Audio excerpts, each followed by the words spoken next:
जय गायत्री माता, जय गुरुदेव। भारतीय संस्कृति का मूल गायत्री मंत्र।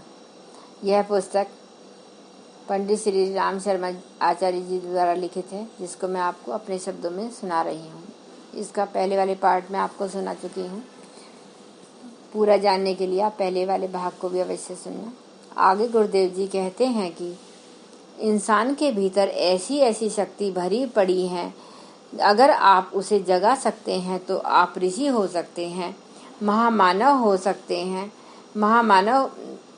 हैं, जॉर्ज वाशिंगटन हो सकते हैं, गांधी हो सकते हैं, नेपोलियन, विवेकानंद हो सकते हैं।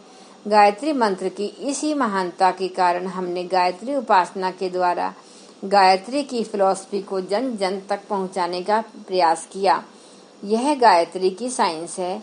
हमने अपने जीवन में गायत्री की फिलॉसफी तथा गायत्री का साइंस दोनों को समझाने का प्रयास किया है और प्रयास में सफलता प्राप्त की है।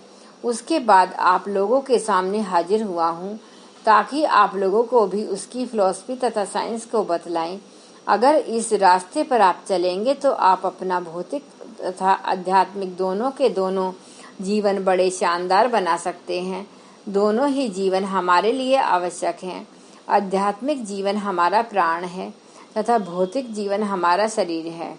इन दोनों का महत्व अगर दोनों अलग हो जाएंगे तो हम मृत बन जाएंगे। अतः हम दोनों को मिलाकर चलना होगा। गायत्री मंत्र वह महामंत्र है जो मनुष्य की दोनों तरह की उन्नति करने में समर्थ है। मैं चाहता था कि आप लोगों को भौतिक आध्यात्मिक उन्नति करने का मौका मिल जाए। साथियों, गायत्री मंत्र के बारे में हमने सब कुछ बतला दिया है। गायत्री मंत्र की उपासना, अनुष्ठान, सब बातें बतला दी हैं। इस प्रकार हमने सब बतला दिया है, लेकिन जो वजनदार चीजें अभी तक आपको नहीं बतला पाया हूँ वह है गायत्री माता की विशेषता। वह क्या है? विशेषता क्या है? बच्चे को कीमती चीजें माँ नहीं देना चाहती है क्योंकि उसकी पात्रता नहीं है। अगर यह चीज आपको मिल जाएगी तो उसका आप करेंगे क्या? इसका जवाब हमें दीजिए। देवताओं का वरदान ऐयाशी के लिए, मजे उड़ाने के लिए नहीं, शराबखोरी के लिए नहीं, यह किसी खास काम के लिए मिलता है। अगर आपको देवताओं से वरदान प्राप्त करना है तो आप उनकी बिरदारी का बने। अध्यात्म के रास्ते पर चलना चाहते हैं, देवताओं से कुछ प्राप्त करना चाहते हैं तो आपको मैच्योर होना पड़ेगा। उसके बिना काम नहीं बनेगा। मैच्योर किसे कहते हैं? जो अपनी जिम्मेदारी को समझता है। आप अपनी जिम्मेदारी समझते हैं या नहीं? आप अगर जिम्मेदारी समझते हैं तो आपको चरित्रवान होना चाहिए, चिंतनशील होना चाहिए, तब आप मैच्योर कहे जाएंगे। आप भी जिस दिन मैच्योर हो जाएंगे, अपनी जिम्मेदारी समझने लगेंगे, अर्थात यह मानवीय जिम्मेदारी होगी, आपके साथ इंसानियत के फर्ज जुड़ जाएंगे। अतः आपको एक अच्छा नागरिक होना चाहिए, आपको चिंतनशील होना चाहिए, आपको अपने फर्ज एवं कर्तव्य से जुड़ा हुआ होना चाहिए। आप जब सज्जन शरीफ होंगे तभी ही आप अध्यात्मवादी बन सकते हैं।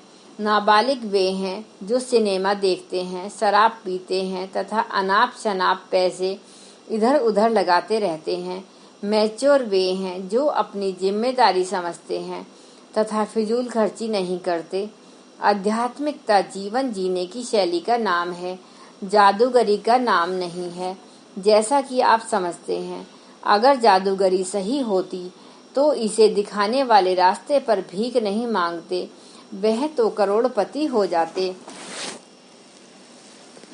अध्यात्मवादी वह है जो यह समझता है कि हमें प्राप्त चीजों को कहाँ खर्च करना है, किस प्रकार खर्च करना है।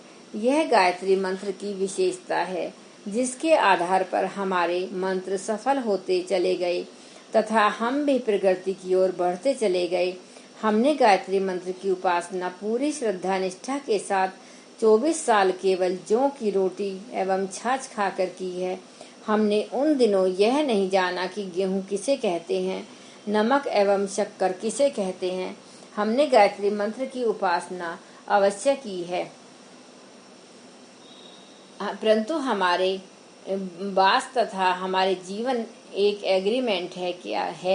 क्या एग्रीमेंट है? पहला यह है कि आप नेक इंसान की तरह जीवन जीने का प्रयास करेंगे। हमने नेकी तथा शराफत के आधार पर जीवन जीने का प्रयास किया है। हमने ब्राह्मण तथा संत की तरह जीवन जीने का प्रयास किया है।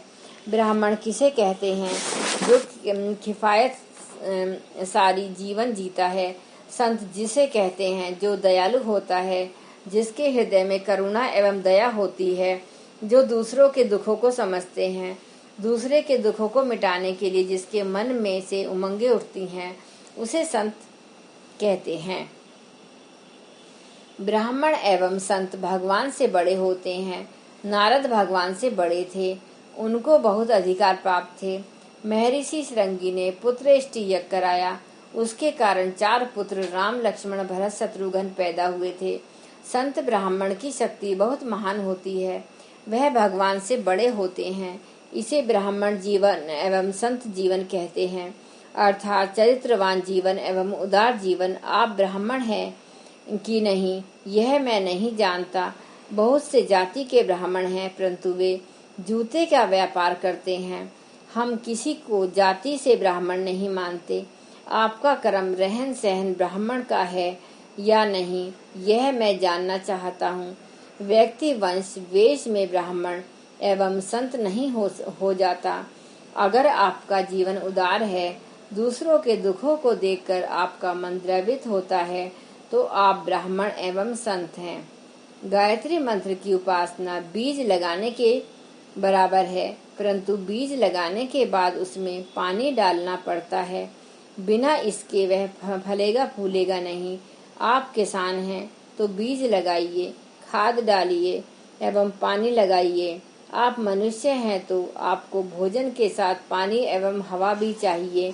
इसके बिना आप जिंदा नहीं रह सकते। भजन आप करते हैं तो इसके साथ 2 चीजें जुड़ी हैं, चरित्रवान जीवन ब्राह्मण, संत जीवन जो खाता नहीं खिला देता है, झरना पानी देता रहता है और ऊपर से उसे पहाड़ों से पानी मिलता रहता है। बादल बरसते रहते हैं, पुनः धरती से उड़कर बादल बनते रहते हैं। नदियाँ अपना पानी समुद्र को देती है, उससे बादल बनते हैं और वह धरती को देता है। धरती नदी को, नदी समुद्र को देती है। यह क्रम चलता रहता है, इसे कोई तोड़ नहीं सकता है। सभी लोगों को धन्यवाद तथा नमस्कार। एक बार गायत्री मंत्र का उच्चारण करते हैं। ओम भूर्भुवः स्वः तत्सवितुर्वरेण्यं भर्गो देवस्य धीमहि धियो यो न प्रचोदयात्। जय माता।